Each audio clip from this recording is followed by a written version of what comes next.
नेवासा नगरपंचायत चौकात लोकशाहीर अण्णाभाऊ साठे जयंती उत्साहात, विराट प्रतिष्ठान व महायुतीच्या पदाधिकाऱ्यांकडून अभिवादन। नेवासा नगरपंचायत चौक येथे लोकशाहीर अण्णाभाऊ साठे यांची जयंती मोठ्या उत्साहात व अभिमानाने साजरी करण्यात आली। विराट प्रतिष्ठानच्या वतीने तसेच महायुतीच्या नगरसेवकांच्या उपस्थितीत अण्णाभाऊ साठे यांच्या मूर्तीला पुष्पहार अर्पण करून अभिवादन करण्यात आले। या कार्यक्रमाला नेवासा नगरपंचायतीचे नगराध्यक्ष डॉक्टर करणसिंह घुले यांची प्रमुख उपस्थिती लाभली। यावेळी महायुतीचे नगरसेवक, विविध सामाजिक संघटनांचे पदाधिकारी, कार्यकर्ते आणि नागरिक मोठ्या संख्येने उपस्थित होते। लोकशाहीर अण्णाभाऊ साठे यांनी आपल्या साहित्य, शाहिरी आणि समाजजागृतीच्या कार्यातून वंचित, श्रमिक आणि सर्वसामान्यांच्या हक्कासाठी दिलेल्या योगदानाचा यावेळी गौरव करण्यात आला। त्यांच्या विचारांचा वारसा पुढील पिढीपर्यंत पोहोचविण्याचा संकल्प उपस्थितांनी व्यक्त केला। कार्यक्रमादरम्यान उपस्थित मान्यवरांनी अण्णाभाऊ साठे यांच्या सामाजिक, सांस्कृतिक आणि साहित्यिक कार्याचा गौरव करत त्यांच्या विचारांवर चालण्याचे आवाहन केले। घोषणाबाजी आणि जयघोषाच्या वातावरणात जयंती सोहळा उत्साहात पार पडला। यावेळी महायुतीचे नगरसेवक, विराट प्रतिष्ठानचे पदाधिकारी, कार्यकर्ते आणि नागरिक मोठ्या संख्येने उपस्थित होते। या ठिकाणी नगरपंचायत चौकामध्ये विराट सामाजिक प्रतिष्ठान वंचितांच्या उद्धारासाठी काम करतं। विद्यार्थ्यांच्या अडचणी सोडवण्याचं काम करतं। अशा विराट सामाजिक प्रतिष्ठानच्या वतीने लोकशाहीर साहित्यरत्न अण्णाभाऊ साठे यांना जयंतीच्या निमित्तानं या ठिकाणी अभिवादन करण्यासाठी आपण सर्वजण या ठिकाणी जमा झालेलो आहोत। या अण्णाभाऊ साठेंच्या साहित्याच्या भांडवलावर या महाराष्ट्राची संस्कृती टिकून आहे आणि त्यांचं साहित्य एक कालचेही आहे असं म्हणलं तर वांग ठरणार नाही। कारण ज्या काळात त्यांनी लिहिलं तो काळ पारतंत्र्याचा होता। आता आपण स्वातंत्र्यात आहोत, परंतु अण्णाभाऊंची जर पुस्तकं उघडून बघितली आणि ती वाचली, त्याचं आकलन केलं तर आपल्या लक्षात येईल परिस्थिती काही फारशी बदललेली नाही। अण्णाभाऊंनी त्यावेळेला जो उपेक्षितांचा, वंचितांचा जो वेदनेचा उद्गार त्यांच्या साहित्यात मांडला, तो आजही त्या वंचितांना, उपेक्षितांना आपल्याला वर त्या परिस्थितीत आणावं लागेल। हीच अण्णाभाऊंना खरी आदरांजली करेल असं मी मानतो। आणि म्हणून हे काही एकट्या दुःखाचं काम आपल्या सगळ्यांना मिळून त्या उपेक्षित समाजातून समोर आलेल्या लोकांबद्दल जे पुढे आलेले पुढारलेले सर्वजण आहेत, त्या सर्वांनी आता जे मागे राहिले, जे वंचित आहेत, त्यांना हात देण्याची खरी गरज आहे। आणि हेच अण्णाभाऊंनी आपल्या सगळ्या साहित्यामध्ये सांगितलेलं आहे। आणि त्यांनी सांगितलेला विचार हा रशियाच्या कम्युनिझमला देखील बुरळ घालत आणि म्हणून भारतात एवढ्या पद्धतीने आपले अण्णाभाऊ साठे लोकप्रिय आहेत, त्याच पद्धतीने किंवा किंबहुना त्याच्यापेक्षाही जास्त रशियात ते प्रसिद्ध आहे।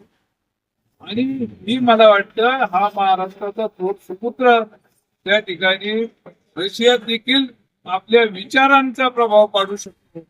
महाराष्ट्रासाठी गौरवास्पद बाब आहे। आणि म्हणून त्या अर्थानं अण्णाभाऊंचं साहित्य खऱ्या अर्थानं वेगळे पण दाखवते। खऱ्या अर्थानं समाजाची भिंत ही उसवली जाऊ नये म्हणून ते मार्गदर्शक ठरतात। आणि त्यांच्याच त्या साहित्याच्या माध्यमातून विचार अण्णाभाऊंनी आजपर्यंत मांडलेले आहेत, त्या विचारांनी चालून आपण या ठिकाणी समाज उद्धाराचे काम चालू ठेवू। मला वाटतं या त्यांच्या जयंतीच्या निमित्तानं त्यांना खरी आदरांजली भरेल। अण्णाभाऊंचं एक वैशिष्ट्य होते की त्यांनी उपेक्षितांच्या वेदनेचा उद्गार आपल्या साहित्यातून मांडला, परंतु आपल्या त्यांनी लोकांसाठी अनेक लढे दिले, लोकांना जागृत करण्यासाठी त्याच्यावर थाप मारली, परंतु आपल्या अडचणीचं, आपल्या परिस्थितीचं भांडवल न करता हा आधुनिक भारतातला ददीची मी म्हणेल तर यानं समाजासाठी आपलं सगळं आयुष्य वेचलं। आणि म्हणून या अण्णाभाऊंच्या कार्याचा पुढच्या पिढीला देखील ओळख झाली पाहिजे, त्यातून पुढची पिढी घडली पाहिजे. म्हणून मी विराट सामाजिक प्रतिष्ठानला विनंती करेन आणि आमचे देवांशातले अतिशय चांगले कार्यकर्ते, सजग कार्यकर्ते आमचे विकासजी चव्हाण या ठिकाणी आहेत, त्यांना विनंती करेन की अण्णा भाऊंचा विचार आपल्याला जर रुजवायचा असेल तर आपण पुढच्या पिढीत तो रुजवला पाहिजे. अतिशय हालापेक्षामध्ये त्यांना हे केलं, दिवस खावे लागले, परंतु त्यांच्या लेखणीतून त्यांनी जे श्रमिक आणि उपेक्षितांशी त्यांनी जे लेखनचित्र स्पष्ट केलं ते अतिशय वास्तवदर्शी होते. आणि ते वास्तवदर्शी असल्यामुळे प्रत्येकाला ते आपल्याच एक वाटायचं आणि त्यामुळे त्यांची कादंबरी असेल, त्यांचे लेखन असेल ते फार प्रसिद्ध होते. त्यांच्या या कादंबरीने अक्षरशः दलित राज्याला पहिला पुरस्कार महाराष्ट्र शासनाला मिळवून दिला, हे खूप मोठी गोष्ट व्हावं लागेल. आज आपण बघतोय की दलित साहित्यिक असतील, दलित मोर्चे असतील किंवा कुठल्याही प्रकारचे जे आवश्यक जे असतील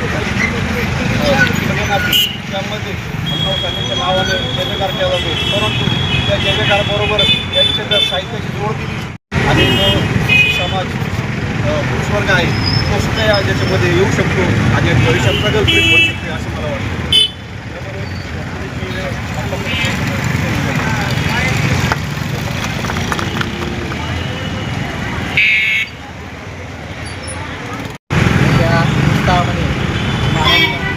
जगामध्ये रशियात सुद्धा जयंती साजरी होत आहे. या ठिकाणी आपल्या निवासस्थळाच्या वतीने माननीय नगराध्यक्ष आमचे मित्र डॉक्टर घनश्याम देसाई आणि त्यांचे सर्व सहकारी यांच्या वतीने जयंती सोहळा साजरा होत आहे. अण्णाभाऊ साठे जीवन जर पाहिलं तर अत्यंत मजदार जीवन त्यांचं आहे. वाटेगावसारख्या खेडेगावामध्ये त्यांनी जन्म घेतला आणि मुंबईला 2.5 महिने पायी जाऊन मुंबईसारख्या गणपतीमध्ये राहून साहित्य निर्माण केलं. हे साहित्य आपण म्हणतो अण्णाभाऊ साठे 1.5 महिना शिकलेले आहे, 1.5 दिवस शिकलेले आहे, परंतु त्यांचं साहित्य विद्यापीठामध्ये अभ्यासलं गेलं आणि विद्यापीठामध्ये हजारो विद्यार्थी त्या साहित्यावर डॉक्टरेट करून PhD झाली. मित्रांनो, अशा या थोर अभ्यासू अण्णाभाऊ साठे यांच्या जयंतीनिमित्त त्यांना धन्यवाद अभिवादन करतो आणि आपल्या सर्वांनी मला निमंत्रित केलं म्हणून ते आभार मानतो आणि या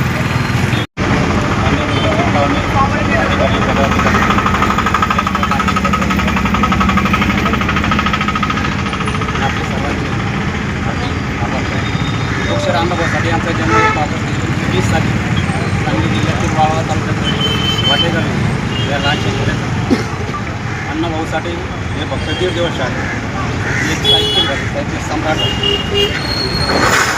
माणूस प्रतिनिधी अतिशय श्रीमंत प्रतिक्रिया यावरील पुस्तके अण्णाभाऊ साठे यांनी अशा नावाला अभिवादन केलं होती.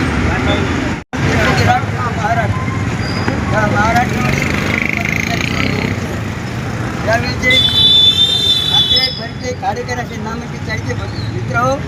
त्यामध्ये अण्णाभाऊ साठे. अण्णाभाऊ साठेचा जन्म 1 ऑगस्ट 1920 झाली. सांगली जिल्ह्यात वाळवी तालुक्यात कृष्णा आणि वारणा या 2 नदीच्या खोऱ्यामध्ये वाटेगावच्या छोट्याच्या खेड्यात तसेच गावाच्या बाहेर असताना साहित्य आणि सांस्कृतिक असलेल्या भारतीय समाजामध्ये भागटलेपणाबरोबर दारिद्र्य घेऊन अण्णाभाऊ साठे जन्मला. मित्र त्या दिवशी त्यांचे शाळेमध्ये नाव खाते त्याच्या दुसऱ्या दिवशी त्यांनी शाळेला रामराम बघला. त्यांच्या हाताने अक्षर ओळख घेऊ लागले. अक्षर ओळख होतात, लिहिण्याचे सराव होतात. ते इतके बरोबर लिहित गेले की त्यांची पैकी भाषेचे होऊन ते 1 लाख किती साहित्य झाले आणि गोरजगावच्या ₹100 मित्रांनी आता जोडून घेऊन टाकले आणि त्यांनी त्या ठिकाणी मला 2 शब्द बोलले. यातच आमची काही त्या भावनेतून कबड्यातून काही साखरत गेलं त्यांना ते शिकवलं पण ते एकच होतो आणि त्या काही जागृत केलं आणि लोकांपर्यंत पोहोचले. सर्व समाजाकरता त्यांनी चांगलं काम केलं. कोण सर्वोच्च जिंकली आहोत असं त्यांनी केलं. आणि तर आम्ही साहेब अण्णाभाऊ साठेंचा पुतळा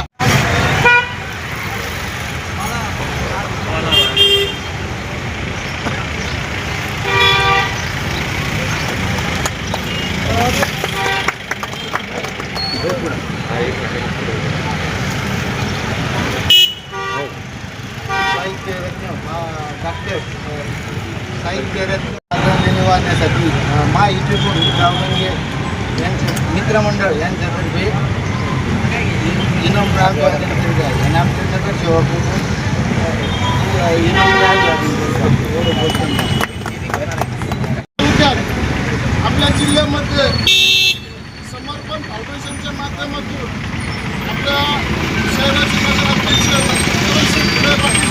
त्यांनी सुद्धा कामगारांचे अनेक प्रश्न, कामगारांचे महिला असो किंवा पुरुष असो, मिस्टरचे असो, अनेक कामगारांचे प्रश्न त्यांनी त्यांच्या समर्पण फाउंडेशनच्या माध्यमातून मार्गी लावलेला आहे आणि खरोखर विचार मांडले, त्या विचारामध्ये विचारचा अर्थच जर भरलेला नसेल तर त्याचा उपयोग नाही आहे. जर मी आपल्याला कोणाला जर विचारलं विचार म्हणजे काय, तुमचे विचार सांगा, तर आपण काय म्हणतो, माझं मत, माझी इच्छा, माझी भावना, माझी नाही. विचार असा आहे की ज्याच्या विचारामध्ये 4 बी भरलेले आहे ते विचार महत्त्वाचे. ज्याच्या विचारामध्ये 4 बी असतील त्याच्याकडं 5वा बी आपोआप चालत येतो. त्या 4 बी मध्ये मला विनंती V4. पहिलं बी पाहिजे त्याच्याकडं विनय, त्यांचं अनुकरण घ्यायचं असेल तर विनय. दुसरं बी पाहिजे त्यांच्याकडं विवेक, कुठं खावं कुठं खाणे खावं, कुठं बोलावं काय बोलावं, कोणाची करावं हा विवेक पाहिजे. तिसरं विवेक पाहिजे त्या क्षेत्राचं त्याच्याकडं ज्ञान पाहिजे, म्हणजे ज्ञान म्हणजे विद्या पाहिजे. तिसरं बी सांगतो विद्या पाहिजे. आणि या 3 विद्या 3 बी आले पण 4था बी जर नसला तरी उपयोग नाही. तर 4था बी जो राज्यातील आणि देशातील ताज्या आणि विश्वासार्ह बातम्या पाहण्यासाठी नेहमी अपडेट रहा प्रिन्स महाराष्ट्र न्यूज सोबत. राजकीय, सामाजिक आणि देशातील प्रत्येक महत्त्वाची घडामोड सर्वात आधी पाहण्यासाठी आजच prince Maharashtra news YouTube channel subscribe करा.